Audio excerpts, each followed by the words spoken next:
This is a review for a 3-piece children's knife set.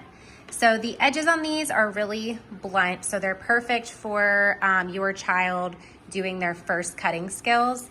I think it would be almost impossible, not saying it wouldn't be possible, but I think it would be very hard for your child to actually cut themselves with this. It just has a blunt serrated edge on it. So as you can see, my son here is cutting up some mushrooms. It works better with softer fruits and vegetables.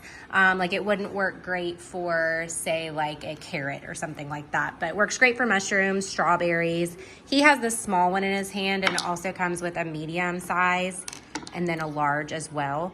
But we use these all the time just for him to help me cook and practice. They're wonderful, dishwasher safe. They have a little rubber grip on them. It's just perfect for practice. We love these knives, don't we, buddy? Yep, sure do. You like to cut with them? Yep, but I don't use the other knives because those are too sharp for me. Exactly. And they might cut. Yeah, but these ones don't. You don't have to worry about getting cut, do you? Yep, nope.